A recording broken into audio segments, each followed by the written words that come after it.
So hey, welcome to the channel. I thought I'd make a video and cut out all the installation stuff for those of you who are looking for just a review of the system. This is the SZ Dalos 360-degree camera. So this is just a cut from the original video with all the other unboxing and installation and review. This is just the review section.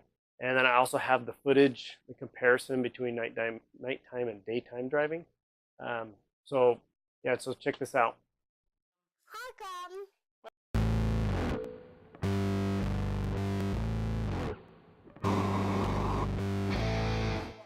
Let's go.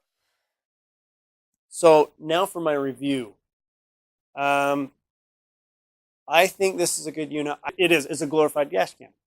As a dash cam, this is pretty awesome. It is really nice to have 4 cameras, and it does a really good job. I think from what I've seen so far, we have not had a sunny day, so I've only been able to look at footage from nighttime and on a cloudy day. Let's talk about the cons. The cons on the system would be the install time, which I think that'd be the same. You're doing 4 cameras. That's kind of a neutral con. Another thing, as it's running, when you're operating, when you're driving the car, the little computer module gets hot, and I'm not saying it just gets warm. It gets really kind of hot. So that was kind of a bummer. I was just surprised how. I mean, it doesn't burn you, but it's really hot. So it's kind of it feels like that might be cause some problems to life expectancy. So we'll see how that goes. The instruction manual. There were just a few details missing that were kind of important. You know, the trigger wires, the calibration. I figured it out, but there's 3 different sections for the 3 different sizes, because it has to show you where you place the box in each point. So that I figured that out eventually, but so that was missing. It's just little missing things that seemed kind of pointless, but it wasn't too bad. But hopefully this video can help get you through those. Another con, that it didn't come with a screen, and I imagine they do that because newer cars have infotainment centers and they just interface in. So I imagine maybe that's why. It would have been nice if they recommended a screen, or at least a screen size. Like I said, I did the smaller 5-inch screen, but when I was on Amazon, they talked about the 7-inch screen kept coming up. But I was just worried about if I was going to be putting it anywhere around the windshield. I didn't want this huge monster screen blocking the thing. And really the 5-inch screen I did is kind of I wouldn't put any bigger than that because it takes up a lot of space. Even if you put it up high, unless you mounted it made some kind of mount up high, so it didn't get obscure any more view than it had to. One more thing is, as I said, it's kind of a glorified dash cam, and it is. It's neat. It's more of a novelty to look around your car, and you know, you turn the signal on and it shows the side. It does not. This is a sub-con to this one. It does not show your blind spot, and I don't know why. Just that kind of frustrates me. It shows the front of your car, kind of like it stitches the front camera and the side camera and a little tiny bit of the back camera. So it's like, what? But isn't that the point of it? I want to see the back. I want to see my blind spot. I don't care about in front. I can see that. So that's kind of a stupid thing. And again, so it's distracting. So it's sort of a novelty when you turn the signal on and it shows you the side, but it's really distracting because I have the screen in the center. Well, I should be looking at where I'm turning and not the screen. So it's sort of pointless, really, if you go down to it. I think where it would really shine is parking, because it shows you this whole side of your car, and these have really wide view. So, um, but like I said, driving, it's kind of annoying when it turns on. So I might even just turn off that trigger, because it's you can use the remote if you ever wanted to check out to the side. It's easier to just hit the button and have it move over. Another thing is, because it doesn't have a screen, um, or any kind of touch screen or something, you have to use the remote.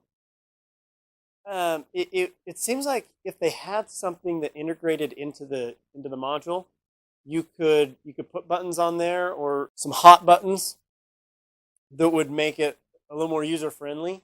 Um, so so as far as a dash cam or a recording system, awesome. I think it does just as good as I would expect. Just it's the trying to take it beyond that and make it, this is crazy overhead view, and dance around your car kind of thing. It's a novelty. It has no purpose driving. It's more distracting than anything. Because you can turn on the front camera. Why? I'm looking out the windshield. Hopefully, I'm looking out the windshield. Another thing, when you push that, you can turn on the back camera. For some reason, it was turning on, turning off. Maybe that's something with that wire thing. So I know it was working, and I know it's recording. It won't stay on. So I don't know if that's a problem with the module or that wire, that trigger wire, that's not working. So as far as pros, as a dash cam, works great. As the quality is okay. Another thing is, a pro is, it really was a plug and play system.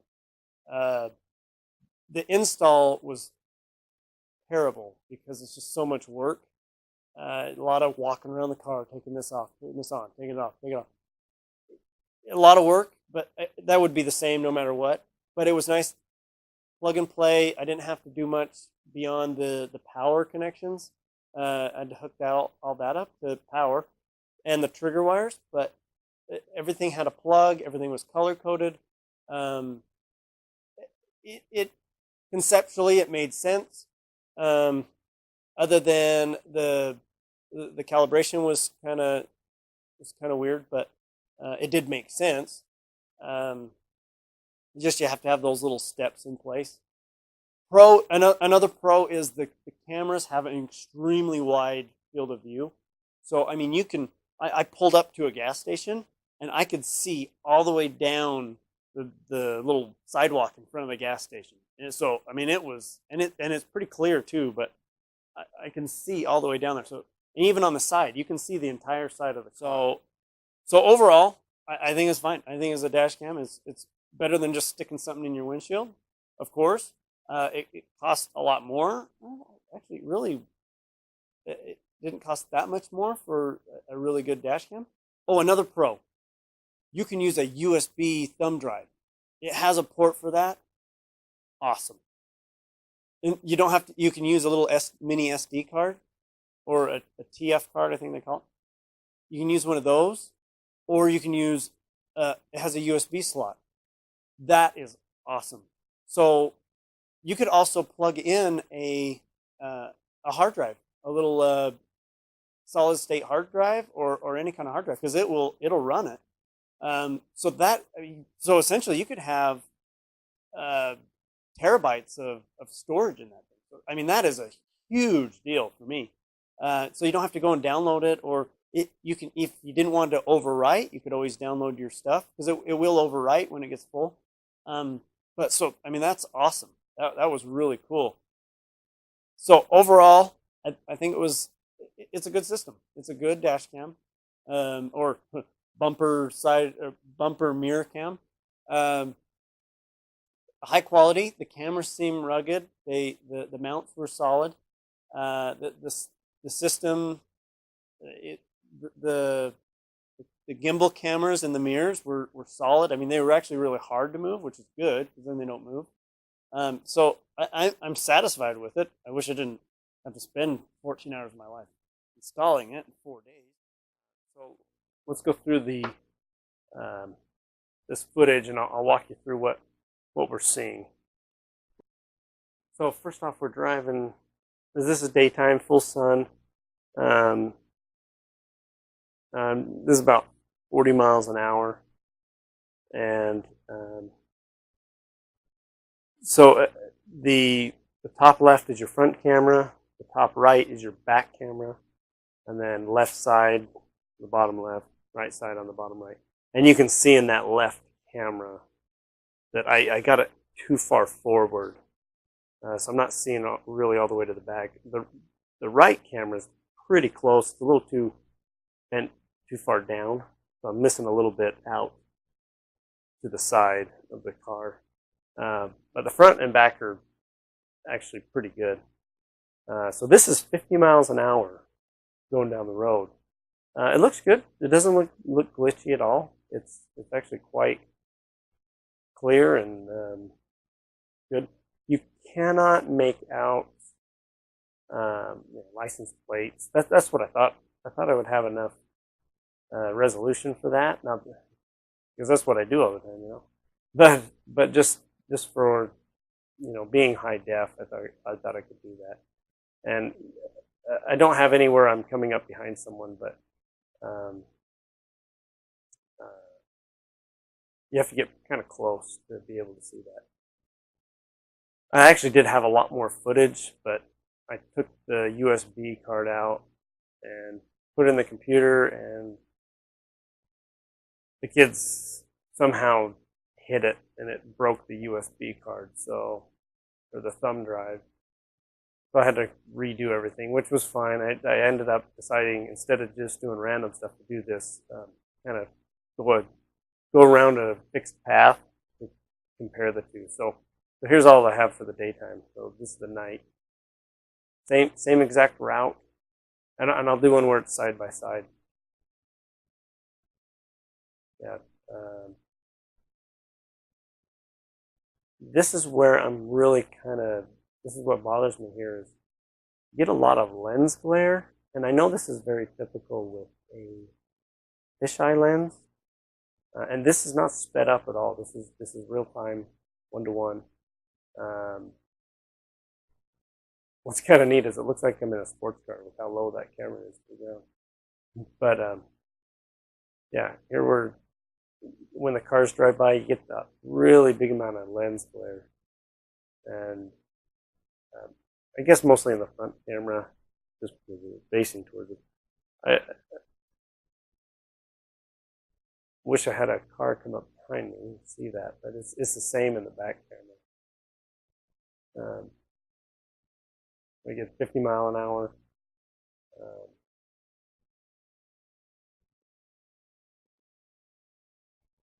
But this is the resolution.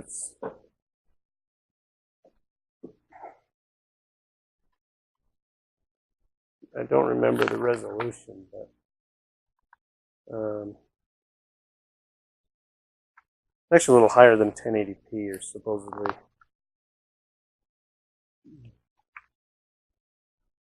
But I just kind of surprised how much you can't make out with it. But I know you can blow it up a little bit, and that helps. So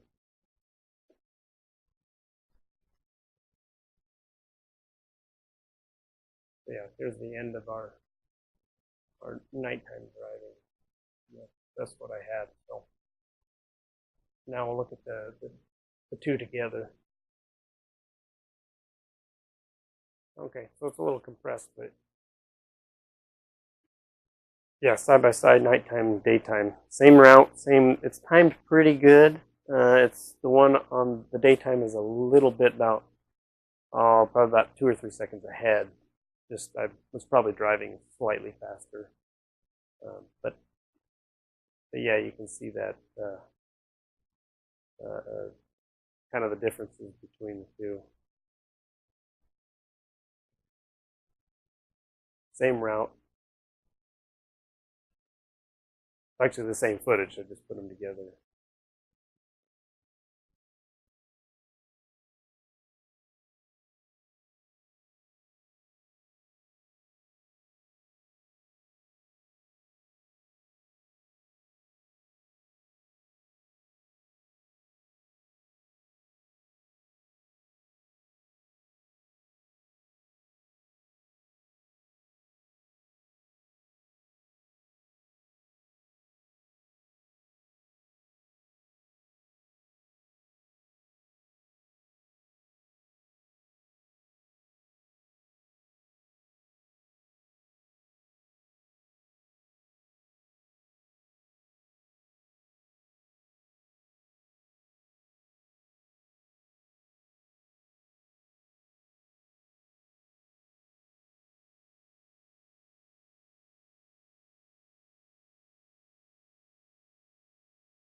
So hope you enjoyed that. I hope it kind of compresses things down, just gives you the nitty gritty of how I felt about the system.